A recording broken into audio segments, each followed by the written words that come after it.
Noong unang panahon, sa isang tahimik na kaharian na napapaligiran ng mga enchanted na kagubatan, may isang matapang na batang prinsesang elfo na nagngangalang Ella. Sa kanyang mukha na hugis puso, maputi at makinis na balat at puting buhok, siya ay kasing gandang kanyang tapang. Ang lahat sa kaharian ay humahanga sa kanya dahil sa kanyang katapangan at kabaitan. Ang kaharian ay isang lugar ng kagandahan at katahimikan na may luntiang mga tanawin, makukulay na bulaklak, at kumikislap na mga ilog na nagre-reflekta sa malinaw na asul na langit. Isang araw, ang matalinong ama ni Ella, si Haring Aldor, ay nakatagpong isang sinaunang propesya na nakatago sa mga real na aklatan. Ang propesyang ito ay nagsasalita tungkol sa isang makapangyarihang hiyas na maaring magdalang walang hanggang kapayapaan o maglugmok sa kaharian sa kaguluhan. Ang hiyas ay sinasabing nakatago sa loob ng madilim na kagubatan, isang lugar na balot ng misteryo at panganib. Si Haring Aldor, na babahala na maaring magkatotoo ang propesya, ay tinawag ang kanyang anak na babae sa royal na silid. Ella, sabi niya sa seryosong tono, ang propesyang ito ay maaring magdalang malaking panganib sa ating kaharian. Kailangan nating hanapin ang Magic Gem bago pa man makuha ang masamang mangkukulam na si Zara. Si Reyna Lyra, ang maamo at mapagmahal na ina ni Ella, ay naglagay ng nakaaliw na kamay sa balikat ni Ella. Magpakatapang ka aking mahal, malumanay niyang sinabi. Tipunin mo ang iyong mga kaibigan at simulan ang paglalakbay na ito. Umaasa sa iyo ang ating kaharian. Sa Ella, naunawaan ang bigat ng sitwasyon, ay nakaramdam ng bogsong determinasyon. Nangako siya sa kanyang mga magulang na gagawin niya ang lahat ng kanyang makakaya upang protektahan ang kanilang kaharian. Alam ni Ella na hindi niya kayang magsagawa ng paglalakbay na ito ng mag-isa. Tinipon niya ang kanyang mga pinakamalapit na kaibigan, si Borin, isang malakas at matapang na duwende na kilala sa kanyang katapatan at lakas, si Finn, isang matalino at adventurous na batang tao na may talento sa paglutas ng mga puzzle, at si Gorak, isang tapat at makapangyarihang mandirigmang Ors na matindi ang pagprotekta sa kanyang mga kaibigan. Sama-sama, bumuo silang isang samahan na determinado na hanapin ang Magic Gem. Ang bawat isa sa kanila ay ipinagmamalaki na maging bahaging mahalagang misyon na ito, dala ang kanilang natatanging kasanayan at lakas. Sa gabayng masayahing espiritong kagubatan si Wisp, ang samahan ay naglakbay papunta sa madilim na kagubatan. Ang kagubatan ay puno mga sinaunang puno na ang mga sanga ay nag-unat at pumipilipit, na lumikha ng halos hindi matagos na kanopya. Ang hangin ay makapal sa amoyng lumot at lupa, at ang tunog ng dahong kumakaluskos at mga tawag ng hayop na nagmumula sa malayo ay umaalingaw-ngaw sa paligid nila. Ang mga daanan ay makipot na paliligiran ng mga baging at balot ng kadiliman. Habang naglalakbay, nakatagpo silang maraming pagsubo. Nakipaglaban sila sa mabagsik na mga nilalang tulad ng mga aninong lobo at mga makamandag na ahas. Bawat gabi sila'y nagtitipon sa paligid ng bonfire, nagbabahagi ng mga kwento at mga estratehiya para sa susunod na paglalakbay. Si Wisp, sa kanyang masayahin na kilos, ay pinapanatili ang kanilang mga espiritu sa mataas na antas. Sundan niyo ako mga kaibigan, sasabihin niya sumasayaw sa paligid nila. Ipakikita ko sa inyo ang daan sa kagubatan. Ang kanyang halakhak at liwanag ay gumagabay sa kanila sa pinakamadilim na bahagi ng kagubatan, at ang kanyang karunungan ay tumutulong sa kanila na maiwasan ang mga bitag at panganib. Sa kanilang paglalakbay, nakaharap sila ng maraming balakid. Isang gabi, sila'y napalibutan isang pulutong malalaking, nakakatakot na mga lobo na may kumikislap na mga mata at nangangalit na mga pangil. Si Borin, sa kanyang malaking puso at tapang, ay humarap sa mga lobo, itinaas ang kanyang makapangyarihang palakol. Lumayo kayo mga nilalang gabi, sigaw niya, pinoprotektahan ang kanyang mga kaibigan.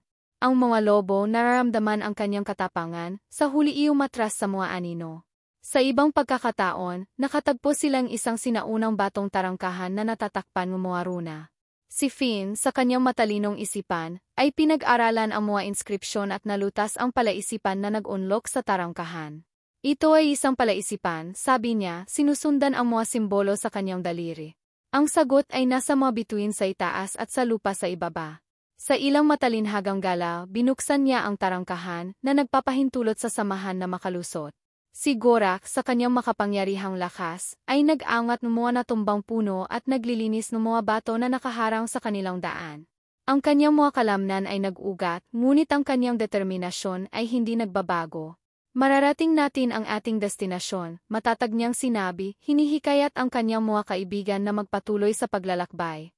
Sa paglapit nila sa pusong madilim na kagubatan, nakatagpo nila si Zara, ang masamang mangkukulam. Si Zara, sa kanyang madilim na kasuotan at matalim na mga mata, ay determinadong maagaw ang magic gem para sa kanyang sarili. Siya ay nagsagawa ng mga madilim na salamangka na nagbaluktot sa hangin sa paligid niya, nagpapadala ng mga boltahe ng madilim na enerhiya patungo sa samahan. Hindi niyo ako mapipigilan, siya'y sumisitsit.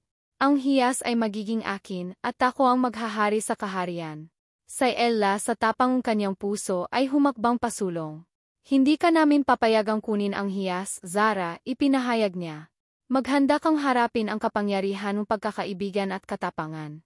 Ang mabangis na labanan na sumunod ay hindi katulad ng anumang kanilang hinara.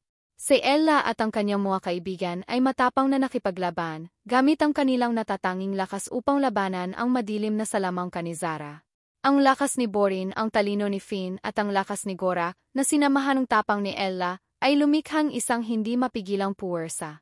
Si Wisp, ang masayahing espiritong kagubatan, ay mabilis na gumalaw sa paligid nila, nagbibigay ng gabay at paghihikayat. Kaya niyo ito mga kaibigan. Manalig kayo sa inyong sarili, sigaw niya. Ang kanyang liwanag ay nag-iluminado sa madilim na salamangka, nagpapahina sa mga salamangka ni Zara. Matapos ang isang mahabang at nakakapagod na labanan, nagtagumpay si Ella at ang kanyang mga kaibigan na mapabagsak si Zara. Sa huling boksong tapang, inabot ni Ella ang magic gem, ang nagliliwanag nitong liwanag ay pumuno sa kagubatan at pinawi ang kadiliman. Si Zara, natalo at humina, ay naglaho sa mga anino at hindi na muling nakita. Sa magic gem sa kamay, naramdaman ni Ella at ng kanyang mga kaibigan ang isang damdamin ng kapayapaan at tagumpay. Ang liwanag ng hiyas ay ibinalik ang kagubatan sa dating kagandahan nito, at ang mga tunog ng kalikasan ay bumalik.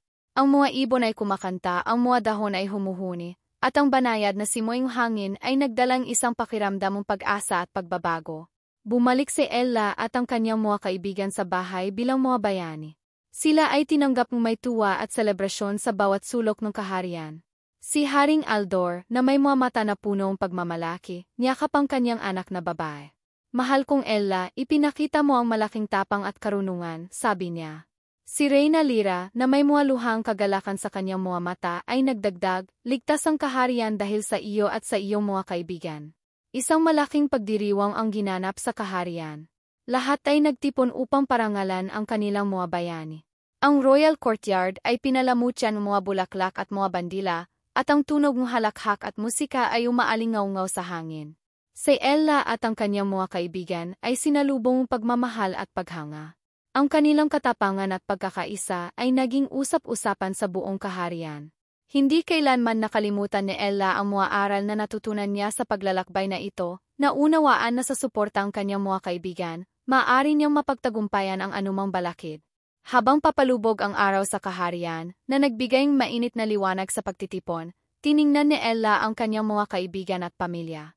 Napagtanto niya na ang tunay na mahika ay wala sa hiyas, kundi sa mga ugnayan ng pagkakaibigan at pagmamahal na nagbubuklod sa kanila. Ang magic gem ay naging isang simbolong kanilang pagkakaisa at katapangan, isang paalala na sama-sama, maaari nilang harapin ang anumang hamon. At sa gayon, si Ella at ang kanyang mga kaibigan ay namuhay ng maligaya magpakailanman, alam na magkasama, maaari nilang mapagtagumpayan ang anumang balakid. Ang kaharian ay nagtamasang kapayapaan at pagkakaisa, at ang mga kwentong kanilang katapangan at pagkakaibigan ay ikinuwento sa loob ng maraming henerasyon. Mga bata, tandaan palagi na sa katapangan at pagkakaibigan, maaari ninyong mapagtagumpayan ang anumang balakid. Tulad ni Ella, maaari kayong lumikhang sarili ninyong mahika.